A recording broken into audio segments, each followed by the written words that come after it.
Welcome to Allie's Annotation. My name is Allie, and we're going to talk about some books today and an exciting announcement because it is almost time for Netgalley November.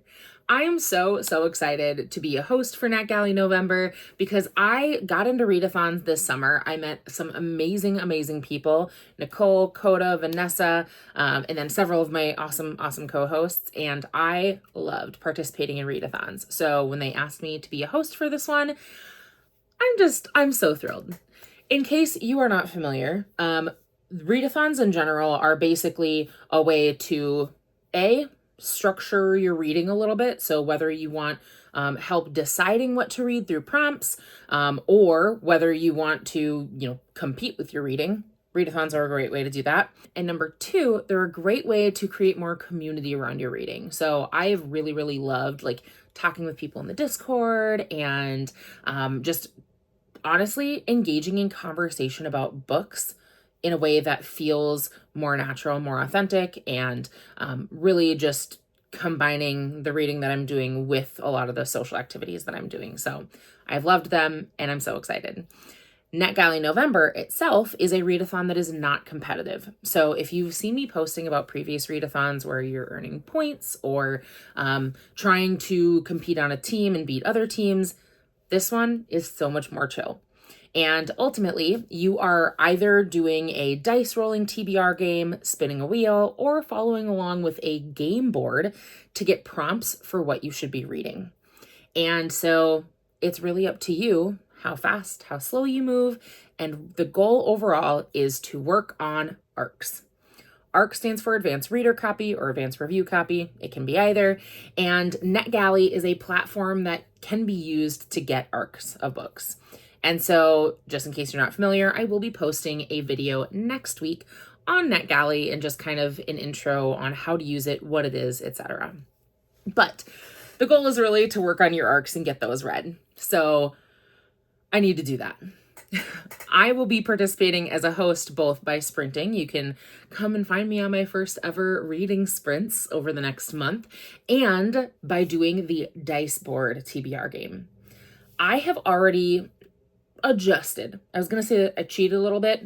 I've adjusted. We're going to use Adia's word for it. But I have already looked at my list of ARCs that I need to get read, and I have aligned that list of ARCs with this game board so that ultimately I already know which books I should be reading, and then I can just roll the dice, see the book, and get to it. Ultimately, right now, I have 31, Question number one is how many ARCs do I have? And I literally don't even know. Okay, I think it's 31. I have 31 ARCs for this month that will need to get read. First up is Ledge by Stacey McEwen. This released all the way back in 2023, and it is one of the very first ARCs that I ever got approved for. And so here's what Ledge is about. In a place known as the Ledge, a civilization is trapped by a vast chasm and sheer mountain face. There is no way for anyone to escape the frozen wasteland without befalling a deathly drop. They know nothing of the outside world except that it is where the Galatians reside, mystical and vicious winged creatures who bring meager rations in exchange for a periodic human sacrifice. And this book is about Dawson, who, after being randomly selected as a human sacrifice, instead of death, she finds herself on a quest to save her people from this place known as the Ledge. So I'm really excited for this one. I don't know why I haven't read it. It sounds awesome. I'm really excited. Next up is The Concealed by S.K. Horton. This released in June of 2024, and this is what it's about. When Kate travels from Oregon to university in England, she expects her gravest dilemma to be finding coffee instead of tea, but she's got bigger problems, much bigger. At Stanton University, nothing is quite what it seems, even her own identity. Unbeknownst to Kate, a prophecy deems her as destined to defeat a ruthless enemy in a magical land, placing a target squarely on her back. Now, someone on campus is stalking her, and a narrow escape sends her through a mysterious portal, assisted by two irresistible boys. Yet the fantastical new world is even more treacherous, with rival kingdoms and imminent war. And so Kate has to solve the mystery of the prophecy and decide who's trustworthy before her home is destroyed, ultimately. This is one that I think I applied for when I was just really getting into Netgalley and applying for everything before reading it. So while it's not something that I think I would normally read, It's definitely not outside my comfort zone, so we'll let the dice decide, and we'll see if I get to read this one. The Treasured One by Hannah Levin came out in July of 2024. Avery is a golden child with the ability to heal any illness or injury. She lives a sheltered life, dutifully healing hopefuls from around the globe. Although she dreams of freedom, she fears disrupting the status quo. That is, until her powers go on the fritz, threatening her health and her relationship with her government caretakers. In search of answers, Avery travels through the rift to the realm of the Fae, intimidatingly beautiful beings with powers humans don't understand.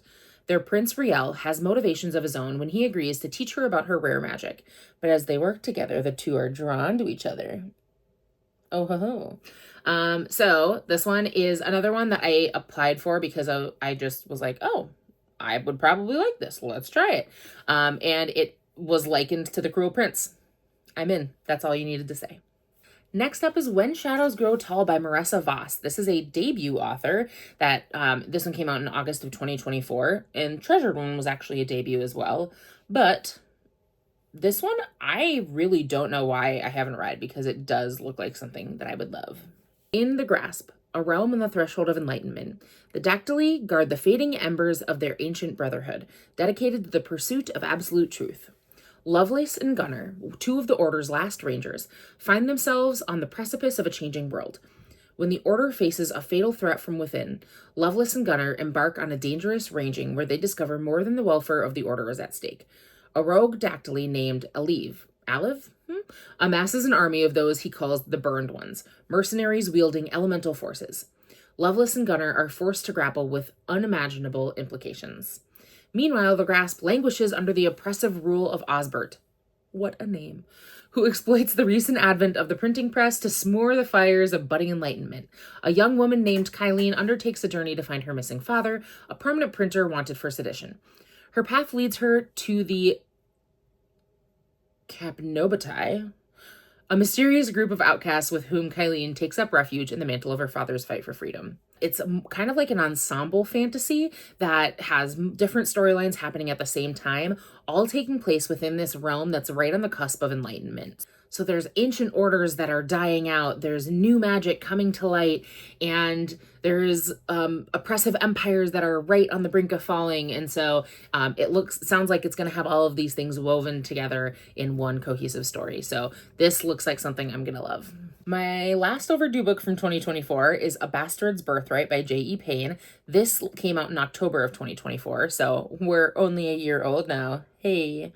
And this one, I'm not sure if I'm going to love. I can't remember why I requested it originally, but we're going to try it. Deep in the Marduk jungle, an ancient artifact is recovered. Unlike anything discovered before, it launches the powers of the world into a brutal contest.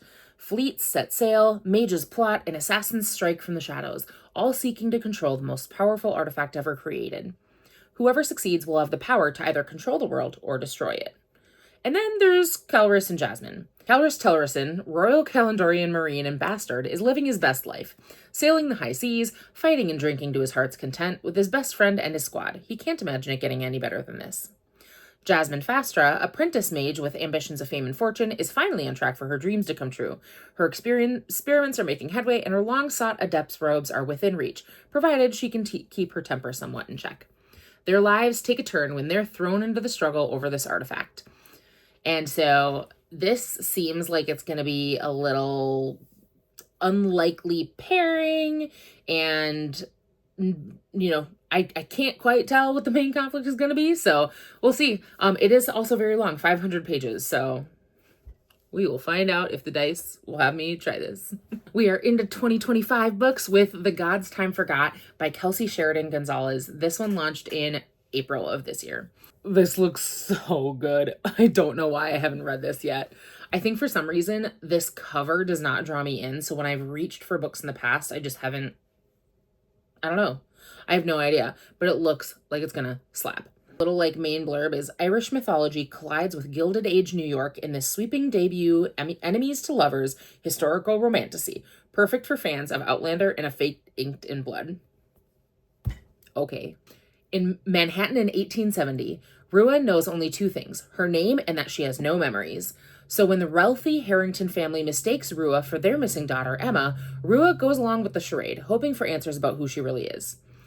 And then Finn is new to this side of the Atlantic and knows that the best way to fit in is as Lord of Denor is to make friends in high places and play by the rules of society. He knows that he shouldn't become involved with a mysterious, recently missing debutante, but he's intrigued by Emma Harrington, and Finn has an uncanny feeling that this isn't the first time they've met. So she doesn't know who she is. He thinks he might know, and we'll find out. I'm so excited. I hope the dice are with me on this one. Next up is Lady Dragon by A.M. Strickland. This one was August of this year. We are only 2 months behind at this point, so we're doing great. And this one, originally, I'm not going to lie to you, I saw the word dragon, and then in the blurb, it says, Rachel Hartman's Serafina meets, I didn't need anything else. I love, love, love Serafina by Rachel Hartman. It's one of my favorite series of all time. It's a sapphic YA romantasy. It is about a princess and a draconic queen who need to get along for their countries and nations, and they might like each other. So, sold. Next up is Wild Reverence by Rebecca Ross. I got approved for this. I was so excited about it, and I just was so busy when I got approved for this. So I didn't get to it on time, but it is set in the same world as Divine Rivals, so I think I'm really going to like it. It's kind of like a prequel. It's not directly related to the events, but it is set previously in time in the same world as Divine Rivals. So I loved those books, and I really hope I enjoy this. This Is How We Roll is an anthology edited by Rosie Thor. This launched in September, so just over a month ago, and I actually have read 1 or 2 stories in this already. So I'm hoping that I roll this, which would be funny because it's about D&D and rolling dice. But I hope I roll this and I get to finish it. Because it's an anthology, it's not a situation where I wasn't interested in the story. The story that I remember reading actually made me cry super hard. I loved it. I've just had other books that have taken priority, and since it's an anthology with just short stories, it's been easier to pick up and put down. So I really do want to get to the rest of them though. Next up is Magic in the Woods by Evie James. This is actually the 3rd book in a series. This launched a couple weeks ago on October 9th, and I need to read the first 2 books in the series as well. So Evie is a local author to me. She self-publishes her books, and this series has Entangled in the Woods, Shadows in the Woods, and then Magic in the Woods. And so I am going to read all 3 of them. It's about a woman who wants to enjoy the outdoors in northern Minnesota, which is a perfect, beautiful place to be, and I'm not biased. And she gets stuck in the woods and encounters shifters who need her help to solve some problems they're having. So, yay. Next up, we have Female Fantasy by Iman Haririkia, and this is a contemporary romance about a fanfic writer. So you did not need to tell me absolutely anything else about this book. Junie is living in a fantasy. At least that's what people keep telling her. A copywriter by day and fanfic auteur by night, Junie continues to date and dump disappointing men in search of a happily ever after. But every potential suitor seems to have one flaw in common. They can't hold a candle to her book boyfriend, Reich. Okay, if I was an author, I would have this problem. I'm married and I would still have this problem. The protagonist of her favorite fantasy romance series, and notably a sexy merman, Reich is a symbol for the life Junie craves and the kind of relationship she deserves. So with a book always in her back pocket, why would she ever settle for less? So this book is actually about Junie finding out that her favorite character is based on a real person, so she goes to try to find him. And she learns that you can pursue a fantasy, but that's not how life actually works. So I'm really excited for this. Next up is Red City by Marie Lu. This one launched last week, I think, October 14th. And I've read previous books by Marie Lu, and I love them. So I think that I'll probably really enjoy this. It says The Godfather meets the Magicians, and it's a dark and deadly contemporary fantasy of magical warfare, star-crossed ambition, and the pursuit of perfection at any cost, set in a glittering alternate Los Angeles. So I love that Marie Lu's books combine urban settings that are familiar to us with that fantasy element. And so this is definitely something that is, in line with what most of my favorite authors write. This one launched just a couple days ago, and I'm hoping that my dice roll just like lets me read this first. I'm so excited. This is Isn't It Obvious by Rachel Runya Katz, and this is about a woman who is a podcaster, and so she hires a freelance producer to help her out remotely. She emails him under her podcaster name, which I think is Ellie, and she emails him and is like, hey, will you help me out? He says yes. She hires him, all remote. What she doesn't know is that this guy is actually a man that she yelled at for crawling out of her roommate's window after a one-night stand with her. And she just knows him by a different name, and he doesn't know her real name because he only knows her podcast name. So they're emailing back and forth and falling in love, and they don't even realize that they hate each other. I'm good. I'm ready. Next up, also the book that just launched a couple days ago is Play You For It by Samantha Saldivar. And this is a sapphic sports romance. It's a sizzling sapphic romance where sparks fly between a sports journalist and her latest source, the first woman to be named head coach of a Division I men's basketball team. But are they willing to risk their careers for a shot at love? I hope so. In case you didn't know, I had a basketball-themed wedding. My husband's a big basketball dude, so we love basketball in this house, and I love sapphic romance stories, so maybe I'll make him read this with me, honestly. Next up is one that I have a physical arc of, A Curse of Shadows and Ice by Katharina Mora. This is launching in just a couple of days. I don't think I'll get to it before then because I do have a lot of books that I'm currently reading on Libby, but, well, again, it's all up to the dice. I don't have to make any decisions for Netgalley November. The dice will decide for me. I'm so glad. I'm so glad. But this is a Beauty and the Beast retelling. So it is about a princess who is forced to marry a man that she does not want to. And then she finds out that he's cursed and is a beast. And she is destined to help break that curse. I have seen amazing things about this book, so I'm really excited to get to it. And I'm so grateful that Forever sends me gifties like these. This one also launches in just a couple days, and I am expecting this to be a 5-star read. I've heard amazing, amazing things. The little square that says a book you expect to be 5 stars, this is what I'll be reading if my dice land on it. It's Cry Voidbringer by Elaine Ho. I cannot tell you how just ecstatic I am to read this. It is a bindery book, and I've really been loving what bindery does for the publishing, so this sounds awesome. With the god's power waning, the Queen of Ashby has had to find another way to bolster her fight against her imperialist oppressors. The solution? Wrenching children of other cultures from their homes and conscripting them into service. Hammer was one of those children.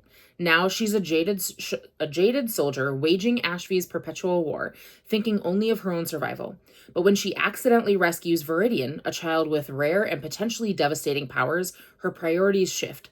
The girl appears to be the answer to the Queen's prayers, the perfect weapon to restore her kingdom's ancient borders, even if the colonized cities they reconquer don't want her version of liberation. Can Hammer protect Viridian from the system that broke her before the girl's power is unleashed on the world? This sounds so good. This sounds so good. Again, no decisions for me. We're going to roll dice and we're just going to let all the good books come to us. Next up, we have Holiday Love by Melissa Diamond. This one launches on November 3rd, coming up here. And it is a best friend's brother fake dating holiday romance. I love reading a little fun holiday romance. I'm into it. Dr. Helen Chu doesn't believe in Christmas miracles. Not after the year she's had. When her best friend's reckless, infuriatingly hot brother moves in after a surfing accident, her silent nights are officially over. Teddy Wright is all bad boy charm, temptation, and chaos wrapped up in tinsel and twinkle lights. But when Helen's ailing mom mistakes Teddy for her boyfriend, there's only one thing to do. Play along. Soon they're making a list of fake dating rules and checking it twice. It's supposed to be easy as gingerbread pie, just a little holiday make-believe. Except for the one-night stand they never talk about. Oh, now Helen's Grinch of a heart is at risk of being completely unwrapped. They went all in on puns, and I'm good with it. Next up is Thrown for a Loop by Serena Bowen. This is a book that I got, again, from Forever, and I'm going to the author event for this at Tropes and Trifles in Minneapolis. They're hosting a launch event, so I'll get to meet the author, I'll get to go to a talk that they're hosting, and I can't wait. I have not gone to a ton of author events in the cities, and I really want to, so Yay. In this one, a hockey player and former figure skater get a second chance at love. Zoe Carson, former figure skating queen, needs a fresh start as a hockey skating coach. An NHL gig with the New York Legends is her big chance. Unfortunately, that means facing off against the star player who broke her heart 10 years ago. Chase Merritt knows his game is off, and he's on the verge of losing sponsors. But he doesn't need the ice princess from that intense college summer showing up and telling him what he's doing wrong, even when she's right. On the ice, they're magic. Off the ice, they're nothing but heat and stubbornness, and everyone on the team is enjoying the show. But when an old video of Zoe and Chase's figure skating routine goes viral, they're forced to work together more intimately than ever before. Hockey romance. That's not college. And I'm not usually a fan of second chance, but this has a little bit of like that enmity in there, the enemies to romance or enemies to lovers vibe. So I think I can deal with the second chance for that. Next up, I'm so excited to read this. I have been looking forward to this book, and I've posted about it a couple times, and then So Forever sent me a copy. This launches on November 4th. And I can't wait. It's Ellie Hayes and the Himbos by Vanessa King. Ellie Hayes is a woman who struggles with endometriosis and is really struggling with her body not serving her the way that she wants it to, and she needs a place to live, and oh no, these 3 frat bros are like, you can live with us. So she teaches them to adult. They teach her to take care of her body, and who's that? It's the hot older brother of one of them, and he's Ellie's age, and oh no, he's really attractive. I also have the ALC, the Advanced Listeners copy of this, so I'll listen to it and I'll read it and I'll love it. Can't wait. Next up is The Fangirl Project by Beth Reekles. This one was one I kind of didn't think that I'd get approved for, but I did, so I'm not mad at it.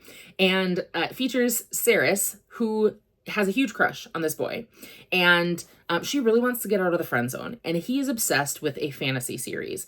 So she dives into the fandom too. She goes to fandom conventions, has to learn about cosplay from Jake's, her crush's friend, and has to learn what to do. And so she's working so hard to become a big fangirl so her crush will notice her. All the while, his friend is helping her learn, and maybe she might like him too. Hell yeah. Let's go. Next up is A Heart of Crimson Flames by A.K. Mulford. And this is also the 3rd book in the series. So I need to read the first 2. I have the first one in a physical copy. I have the second one on audiobook. And this is, and I have really been wanting to read this for a long time. I've heard great things about the series. So the series follows 2 twins, Calla and Briar, who've spent their entire lives hiding from the powerful sorceress who destroyed their kingdom, and from the humans who don't know they are wolves. Each twin has their own purpose in life. Briar's purpose is to marry the prince of an ally pack and save the Golden Court. Calla's purpose is to remain a secret, her twin's shadow, the backup plan. No one knows who Calla truly is except her childhood friend and her sister's betrothed and distractingly handsome Prince Grey. But when Calla and Briar journey out of hiding for Briar's wedding, all of their well-made plans go awry. The evil sorceress is back with another sleeping curse for the last heir to the Golden Court. Calla must step out of the shadows to save their sister, their kingdom, and their own legacy. Continuing to hide as a human and denying who she truly is, Calla embarks on a quest across the realm, discovering a whole world she never knew existed. Outside the confines of rigid wolf society, Calla begins to wonder, who could she be if she dared to try? It's got a little bit of Sleeping Beauty. It's like a Sleeping Beauty retelling in there. And I've heard awesome things. And there's 3 books, and so we're gonna cruise through them all. Next up is An Academic Affair by Jodi McAllister, launching on November 11th, I believe. And this is a academic rivals marriage of convenience. They're both vying for the same job to be able to move to this new job's location. And if they get married, that'll be so much easier. They can both get the job. Sold. I screeched out loud when I got the approval notice for this. I got approved for Sparks Fly by Zakir Jamal. This launches on December 2nd. I have been looking forward to this book for months and months and months. Here's why. When Stella Renee Johnson's roommate invites her to a sex club party, but bails at the last minute, Stella decides to use the opportunity to finally cash in her V-card. But just when things are heating up between Stella and a sexy stranger, they realize they don't have protection, and Stella, taking it as a sign this wasn't meant to be, flees. Frustrated in more ways than one, Stella is shocked to learn that the digital media website where she works is partnering with an AI company. She's even more shocked when the alluring man from the previous night walks in. Max Williams is the CEO's brother and the creator of the AI program now threatening her job. Despite the conflict of interest, Stella and Max can't resist their magnetic attraction toward each other and agree to keep their personal lives separate from what's happening at work. But the more similarities they discover at home, both black, book smart, and bisexual, the more they butt heads at work. Stella and Max must decide whether to think with their heads and walk away from their budding relationship or follow their hearts and take a chance on love, no matter the cost. This combines so many of the things that I love. One night stand-ish with, they're at work the next day. I love workplace tension. I love the bisexual rep. I love the smart people, nerdy people rep. I screamed out loud when I found out that I got approved for this. Yay. Next up is The Love Audit by Lucy Eden. This is going to be launching on December 2nd also, and this is a workplace enemies that have to fake getting married. There's a trend. I love fake dating. I love enemies to lovers. I love one night stand. I'm eating it up. I'm in my season. I don't know what else to tell you. That's what I'm doing. Launching on December 30th is We Who Will Die by Stacia Stark. I read another book by Stacia Stark and loved it, and I need to continue that series. But I saw this and I was like, I loved her other books, so I'll probably like this too. This one is like a deadly trials situation where Arvel and her younger brothers are fighting to live, and a vampire comes to her doorstep and offers her in a vow that will save her family, and she has to try and kill the emperor by entering these trials. And so I know I'm gonna love this. I loved Stacia Stark's previous novels, so let's do it. We are cruising through books. We are now into next year, 2026. And my light is fading, so we have to go quick. Playing for Keeps by Alexandria Bellafleur launches on January 6th, and it is the story of two female publicists, one for an NFL quarterback and one for a pop star, who are contacting each other because their clients are interested in dating, and through those conversations, these two women also realize that they maybe should date too. I love love, if that's not clear. I'm excited. We only have 3 left. Next Level Love by Shamiz Patel comes out on January 20th, 2026. And this is another where they're falling in love without realizing it. Hell yeah. And it's when two people find out their online crushes in a game that they play are actually their IRL enemies, they must figure out a way to work with each other in this charming and geeky enemies to lovers rom-com. Enemies to lovers, people who game. I'm good. And they technically work together too. So I'm gonna love it. It's also from Forever, which is nice. This one, I if you would have asked me if I'd bet $20 on whether I was gonna get approved or not, I would have said absolutely not. Tor never approves me for like anything, and I love so much of what Tor publishes. Tor is the publisher for one of my very favorite authors of all time, so it makes me really sad when I don't get approved for things. But Tor approved me for Hell's Heart by Alexis Hall. I'm so excited. This is a space opera retelling of Moby Dick. And I've never read Moby Dick, but I might need to specifically for this. But it sounds awesome. It is literally the Mobius beast that is being hunted in space. I don't know what else to tell you. That sounds incredible. Last, but certainly not least, we're at the end, is The Book Witch by Meg Schaefer. This comes out in April of 2026, and The Book Witch is about a witch in a coven whose job is to step into and out of stories. So they go fix like magical alterations in stories. There are rules to doing this because obviously you can't be stepping in and out of reality with, dragging fictional characters across and blurring the lines. But one of those characters is real handsome, and she has to decide if spending time with him is worth the risk, especially when she needs his help to find her grandfather who disappears. So This sounds amazing. It doesn't come out for a while yet, so this one is a little bit lower priority for Netgalley November, but it just sounds awesome, and the cover is beautiful. So, all right, casually, that's all the books, all 31 of them. I can't count. I think with the prequels I have, it's more. I don't know. But there's a ton of books. Again, I'm going to be rolling dice, finding a prompt, and then reading the corresponding book for it. So I cannot wait. I would love to see you back here. If you have any questions about Netgalley November, everything is linked in the description below, along with my fabulous co-hosts. And I will see you so soon in November. She expect her... We're going to try again. Calrus Telrusin. That's a lot of...